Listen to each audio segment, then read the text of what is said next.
एक क्वेश्चन उठता है, एक सवाल उठता है कि जब यहाँ पे दलित लोग तमाम लोगों ने धरने लगाए, आज तक मैंने कैंपस में 5 साल से मैं इस यूनिवर्सिटी में हूँ, आज तक ऐसे कभी नहीं देखा कि कोई भी प्रोटेस्ट हो उसके बाद उसको पानी से धुला जाए। लेकिन ये इस प्रोटेस्ट में हुआ 136 दिन के प्रोटेस्ट जब हुआ तो उनको क्या ये क्या संदेश देना चाहते हैं कि किस तरीके से एक मनुवादी और ब्राह्मणवादी मानसिकता इस यूनिवर्सिटी पे एक कहीं जाके प्रोग्रेसिव तत्वों से कहीं ज़्यादा आगे हावी हो चुकी है कि अगर कोई दलित कोई शूद्र अगर प्रोटेस्ट बैठता है कैसे बैठता है, तो उस ज़मीन को धुलाई जाएगी, चाहे वो उन पहले तो शुद्धिकरण जिसको बोलते हैं ये ब्राह्मणिकल लैंग्वेज में।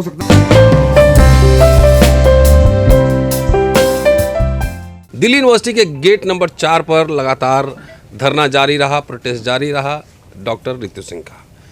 136वें दिन घटनाक्रम कुछ इस तरह हुआ। सुबह पुलिस आई और बगैर किसी सूचना के जितने वहाँ पे लोग धरना पे बैठे थे उनको डिटेन किया और सारा तंबू उखाड़ दिया। उसके बाद दिन भर घटनाक्रम हुआ। रितु सिंह दोबारा लौटी, वहाँ धरने पे बैठी, पुलिस आई और पुलिस उनको उठाकर हिरासत में ले ली, उनको भी डिटेन किया। तकरीबन सुबह 6 बजे से लेकर और रात के 1 बजे तक ये घटनाक्रम रहा। रितु सिंह हमारे साथ है, राहुल नागपाल लगातार कवर कर रहे थे और कई यहाँ साथी वैसे हैं कि जिनको पुलिस ने डिटेन किया था। क्या हुआ, क्या घटनाक्रम है, पूरे सिलसिलेवार तरीके से इस समझने की कोशिश करेंगे। सबसे पहले रितु से बात करते हैं। जी बताएं, क्या हुआ, आपको कब पता लगा? पता सर लगा 7:30-8 बजे के करीब। हाँ, इतना यही टाइम था। मैं एग्जैक्ट स्क्रीनशॉट भी डाल दूंगी कब कॉल आया था साथियों का। जब सुबह फ़ोन आया मैंने देखा SHO अगले दिन भी वहीं पे था, शाम को पूरी टीम आ रही है। तो हमने देखा ये गाड़ियाँ आ रही है रात को, क्या दिक्कत है। एक दिन पहले और एक स्कॉर्पियो ब्लैक कलर की जो हमारे सामने लगी हुई थी और बार बार उस स्कॉर्पियो में से ना काले शीशे थे, ऐसा लग रहा था कोई ऊपर नीचे करके ऐसे देख रहा है। तो हमें लगा कोई बच्चा होगा, बिल्कुल हमारे प्रोटेस्ट के सामने। तो हमने इग्नोर किया। फिर भी मेरे साथियों को कुछ शक हुआ कि ये कोई है, दीदी को बताना चाहिए ये चीज़ हो रही है। लेकिन इन्होंने भी नहीं बताया। इन्हें लगा कि अमूमन यहाँ पे लोगों की गाड़ियाँ खड़ी रहती हैं, नॉर्मल एक्टिविटी है, तो इन लोगों ने अवॉइड किया।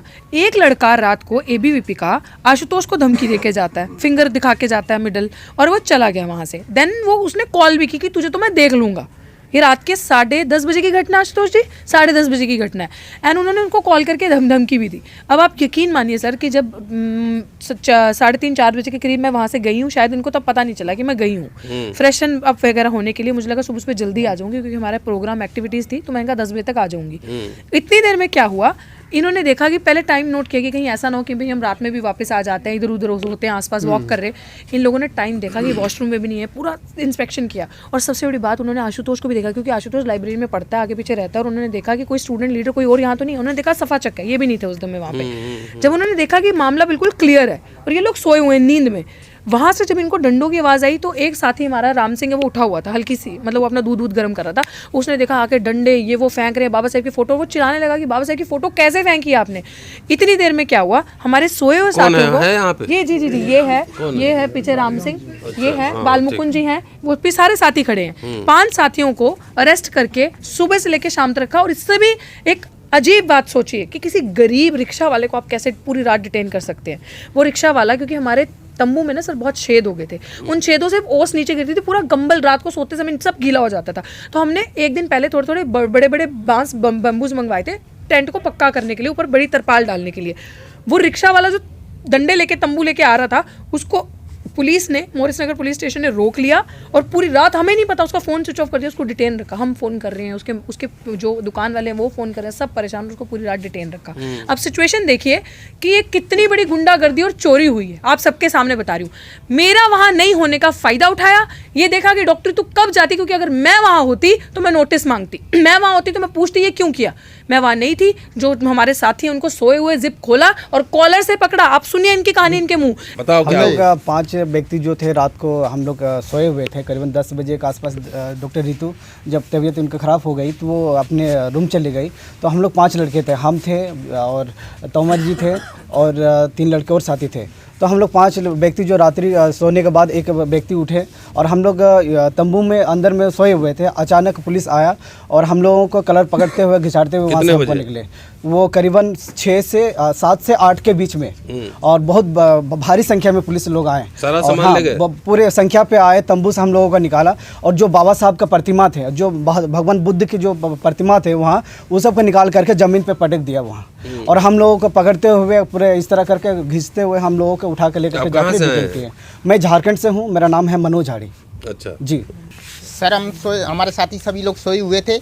मैं सबसे पहले उठा था, तो उठ के देखा मैं चाय बना रहा था, तो जो सही मैंने देखा तो बहुत संख्या में पुलिस लगी हुई थी, और उन्होंने सीधा आके नहीं हम पे अटैक किया, सबको कॉलर पकड़े। हमने बिल्कुल, हम अंडरवियर से सोए हुए थे इस तरीके से, तो ऐसे ही हमको उठा लिया, बिल्कुल से बिल्कुल किसी के स्लीपर भी नहीं पहनने दिया। हमने रिक्वेस्ट किया कि हमें कपड़े ले लेने दिए, गर्म ठंड का मौसम है, लेकिन उन्होंने एक नहीं सुनी। हमको सीधा उठा के नहीं और बस में बैठा दिया, हमारा मोबाइल छीन लिया और हमको सबको बंद करके नहीं और हमें ले गए।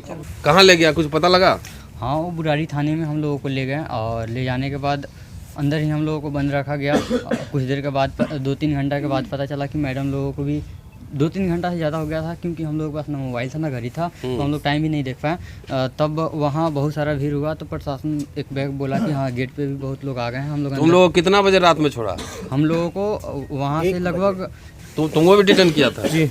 क्या हुआ था? कितने सुबह के टाइम पे 7:30 के बीच में हमें रिटर्न किया गया था, और बाबा साहब की तस्वीर पर डंडी बजाई गई, और उन्होंने ये बोला कि ना तो बाबा साहब बचा सकते ना तुम बचा सकते, क्योंकि ये न्याय थोड़ी दिलवाएंगे ये लोग। वो हम पे डंडे बरसाई गई। तुम तो जाट हो ना? हाँ, तुम जाट हो। हाँ। चलो तुमको भी चमार में तो बुला दिया, कोई उन्होंने बात खुद बोला, नहीं। संख्या बढ़ गई है। सर ये अम्बेडकरवादी साहब, हम बाबा साहब को विचारधारा, बाबा साहब के संघर्ष पे चलते हम, और हमने ये बात मान रहे हैं कि जिन्होंने हमें रूम पे रखा गया तो हम पे गाली गलौज करी गई, उसमें शामिल है। खिलाया कि नहीं ले गया? तो खुद खाना, एक हमारे जो बिरादरी के थे, ऐसी समाज के जो थे, उन्होंने खाना अपनी ओर से मंगाया था, चाय उन्होंने ही पिलवाई थी। कपड़ा भी नहीं था शरीर पे। कपड़े भी नहीं थे हमारे साथ में। ये लोवर था एक, और एक ये टी शर्ट थी, ये इसके अंदर है जो गर्म वाली, वो थी खाली बस, और हमारे पैरों में चप्पल नहीं थी, घसीट के लेके गए, और बाबा साहब की 2-3 बार फोटो फेंक के मारी।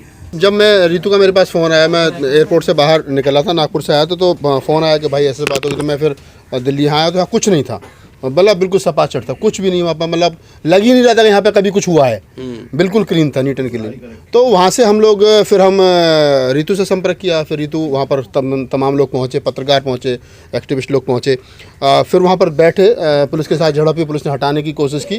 पुलिस जो अपनी खाना पूर्ति कर सकती थी, घोषणा करना, बार बार अनाउंस करना कि हमने धारा 144 यहाँ पे लगा रखी है, आप लोग यहाँ नहीं बैठ सकते, तितर बितर वगैरह वगैरह बहुत सारी बातें उन्होंने कही।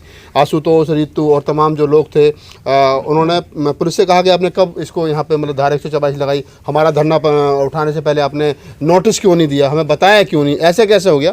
खैर पुलिस के साथ झड़प हुई, और लगभग शाम को 5 बजे के आसपास, 4:30 साढ़े 5 बजे के आसपास जो है वो रीतू और उनके साथियों को वहाँ से गिरफ्तार कर लिया गया, उठा लिया गया। और जिस बदतमीजी के साथ में, मैं तो बदतमीजी कहूँगा, मैं तो मतलब बाल रीतू ने, और सर मुझे इसमें एक बिल्कुल कहते हुए और बताते हुए मुझे लग रहा है कि रीतू के साथ में जिस बर्बरता के साथ में वहाँ से गिरफ्तारी की गई, बाल पकड़ना, हाथ पैर पकड़ना, जिसमें कोई क्रिमिनल ऐसे मेरा मुंडी करके, हाँ, ऐसे करके मतलब गिरफ्तार, और हम लोग वहाँ पे कवर कर रहे हैं, पत्रकारों को धमकी दी जा रही है। पुलिस थी महिला, और लेकिन जिसने मेरे हाथ पे ये स्क्रैचेस मारे ना, ये मेल पुलिस था, क्योंकि मैंने बाबा साहब की फोटो पकड़ी हुई थी तो मैं छोड़ नहीं रही थी, तो मेल पुलिस ने, हमारे पास वीडियो भी, उन्होंने ऐसे खींचा और मेरा हाथ पूरा मोड़ के उसके हाथ में दिया, महिला पुलिस के हाथ में। तो ये मेरे साथ ही रोक ये जो क्या है ना सर, कि मतलब फिर पत्रकारों को धमकी दी जा रही है, आप कवर क्यों कर रहे हो, 3-4 पत्रकारों को उठा करके जबरदस्ती गाड़ी में डाल लिया, उनको बाद में छोड़ा गया।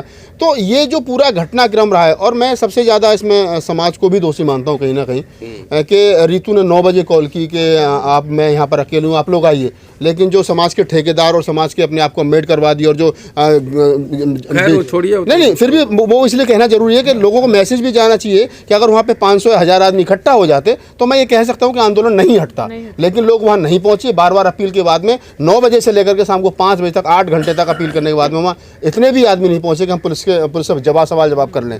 तो रीतू की हिम्मत को मैं दाद देता हूँ कहीं ना कहीं, लेकिन जो हुआ वो गलत हुआ और नहीं होना चाहिए था। वीर सिंह साहब, आप थे दिन भर, कल कितने बजे आए थे आप? मैं सबसे पहले पहुंच गया था मोस्टली, बाद में ऋतु आई।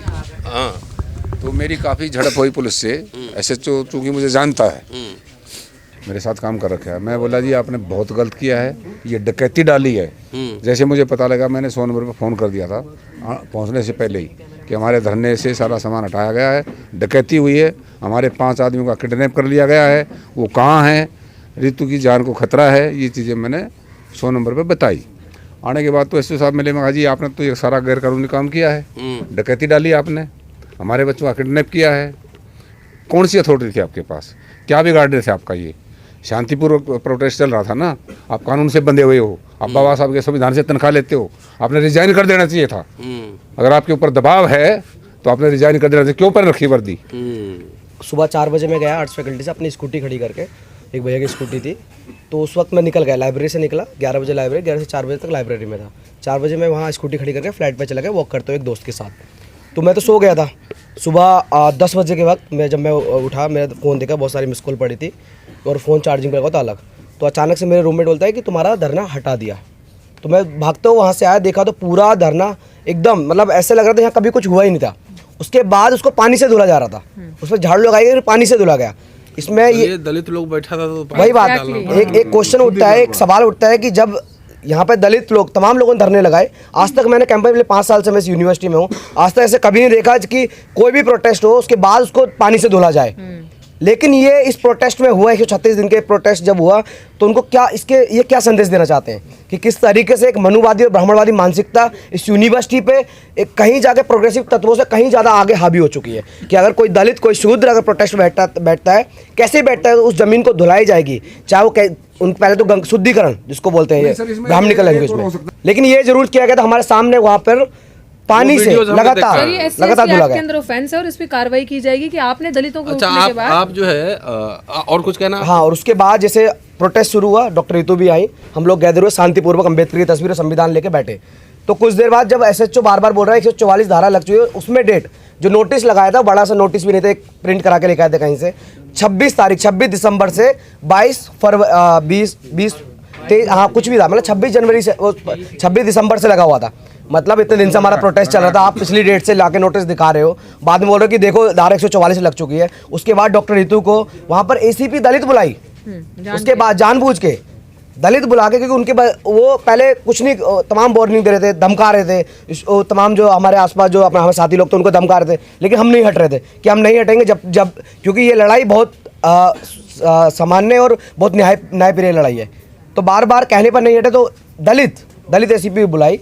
उसके बाद डॉक्टर रितु के साथ असॉल्ट हुआ, लेडी थी अलकाज़ाद जो मेरे केस की IO भी है, बाद में सविता राय को अरेस्ट नहीं किया और मुझे डिटेन किया और खींच के और ऑर्डर दिया मारो। जो क्रिमिनल होता है उससे बेतुका गंदा उनके साथ क्या बर्ताव हुआ, ये सारी चीज़ें की गई। उसके बाद खींचते हुए असोल्ट किया, कहीं इतने गंदे तरीके से मेल पुलिस ने डॉक्टर रितु को टच करते हुए सीधा ले गए।